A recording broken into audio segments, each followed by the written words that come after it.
Baik, perkenalkan saya Nabila Buatan, NIM 2020-744. Di sini saya akan menjelaskan mengenai mind map yang telah saya buat pada hasil diskusi PBL 1 kemarin. Nah, untuk mind map ini pada kasus kemarin didapatkan pada anamnesis Nyonya R usia 25 tahun dengan keluhan utama lemah badan dan pusing sejak 1 bulan dan makin lama makin lemah, semakin kurus, dan kemudian pada riwayat sosial, riwayat pekerjaan, Nyonya R ini bekerja di kebun sayur, jarang mencuci tangan setelah bekerja atau sebelum makan, kemudian jarang menggunakan alas kaki di rumah. Rumah Nyonya R ini terbuat dari papan dan berlantaikan tanah. Pada riwayat konsumsi makanan, Nyonya R ini jarang mengkonsumsi daging. Kemudian dilakukan pemeriksaan fisik, didapatkan keadaan umum sakit sedang pada mata konjungtiva palpebra pucat, mulut, mukosa mulutnya pucat, papilida atrofi, kemudian stomatitis angularis positif. Pada ekstremitas didapatkan tampak pucat, koilonychia positif.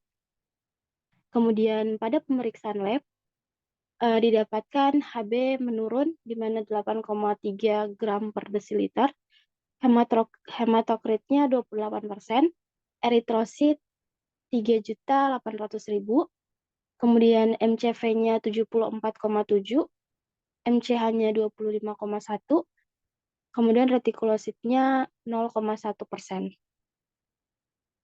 Baik, pada kasus ini kelompok kita menyepakati bahwa hipotesis dari kasus tersebut adalah anemia defisiensi besi, di mana anemia defisiensi besi ini merupakan suatu keadaan di mana jumlah dan ukuran sel darah merah atau konsentrasi hemoglobin itu di bawah batas normal yang ditentukan. Nah, menurut WHO itu kadar normal pada pria dewasa itu 13 sampai 17 gram per desiliter, kemudian pada wanita itu 12, mohon maaf 12 sampai 15 gram per desiliter.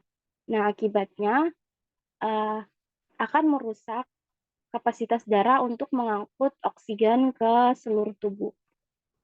Nah, kemudian anemia defisiensi besi ini diklasifikasikan berdasarkan morfologinya, dibagi menjadi 3, yaitu ada anemia mikrositik hipokromik, di mana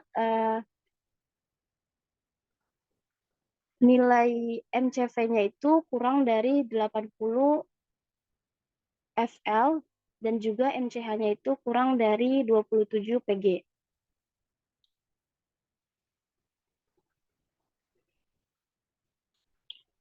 Kemudian untuk klasifikasi anemia selanjutnya ada anemia normositik normokromik, di mana MCV-nya itu sama dengan 80 sampai 95 FL, kemudian MCH-nya itu bisa lebih atau sama dengan 27 Pg. Nah, anemia normositik normokromik ini kadar MCV dan MCH-nya normal, tetapi nilai dari kadar hemoglobinnya sendiri itu menurun.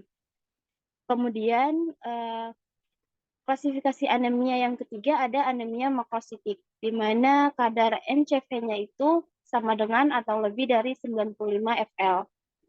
Nah, pada kasus kita ini masuk dari klasifikasi anemia makrositik hipokromik, di mana dapat kita lihat di situ ada anemia defisiensi besi. Oke.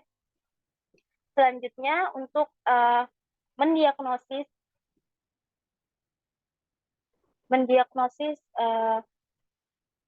anemia defisiensi zat besi ini yaitu dengan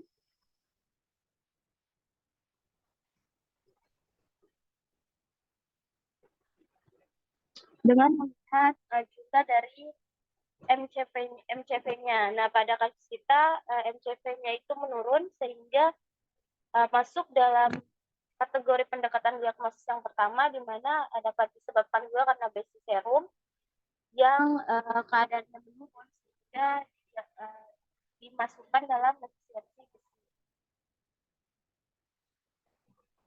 Nah, untuk diagnosis bandingnya dapat kita lihat di sini ada cantumkan untuk anemia defisiensi besi, kemudian ada anemia akibat penyakit kronik, thalassemia, dan juga anemia sideroblastik. Nah, dapat kita bedakan dari derajat anemianya, kemudian MCV, MCH, besi serum, dan lain-lainnya. Kemudian yang paling mendekati di sini mungkin ada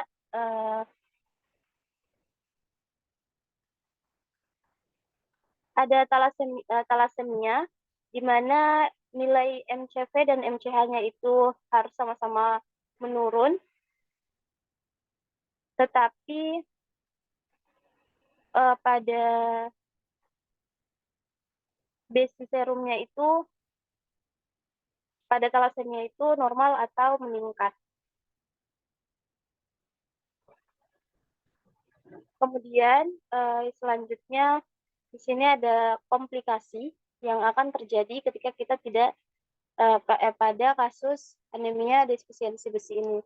Yaitu yang pertama ada pada sistem neurovaskular menyebabkan gangguan kapasitas kerja, kemudian gangguan terhadap proses mental dan kecerdasan yang berdampak pada perkembangan motorik dan juga mental pada anak-anak dan remaja. Yang ketiga, masalah pada jantung seperti aritmia dan juga gagal jantung, di mana gangguan pada paru, misalnya hipertensi pulmonal. Kemudian yang keempat ada gangguan imunitas dan ketahanan terhadap infeksi. Yang kelima ada gangguan terhadap ibu hamil dan janin yang dikandungnya. Itu dapat menyebabkan melahirkan prematur atau bayi terlahir dengan berat badan rendah serta risiko kematian akibat pendarahan saat melahirkan. Yang keenam ada depresi. Yang ketujuh ada kekurangan zat besi kronik yang dapat menyebabkan kematian akibat gangguan paru-paru atau jantung yang mendasarinya. Kemudian yang kedelapan yaitu sebuah hubungan antara peningkatan risiko kematian dan juga anemia dapat diamati dalam studi jangka panjang terlepas dari tingkat keparahan penyakitnya. Nah, kita dapat melakukan tata laksana untuk anemia defisiensi besi ini yaitu dengan melakukan terapi kausal,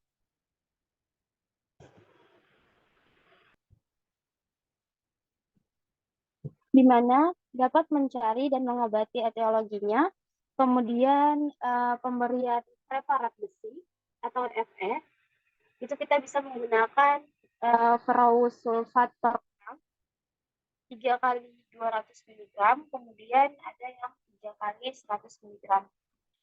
Selama 3-4 bulan, diberikan suplementasi besi lainnya seperti ferrous gluconat, ferrous furamate, dan juga ada ferrous lactate.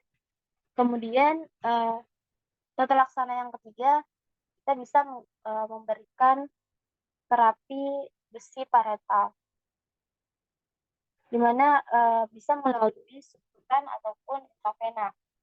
Nah, kita memberikan vitamin C dengan dosis 2-3 kali 50 sampai 100 mg per hari untuk meningkatkan penyerapan besinya.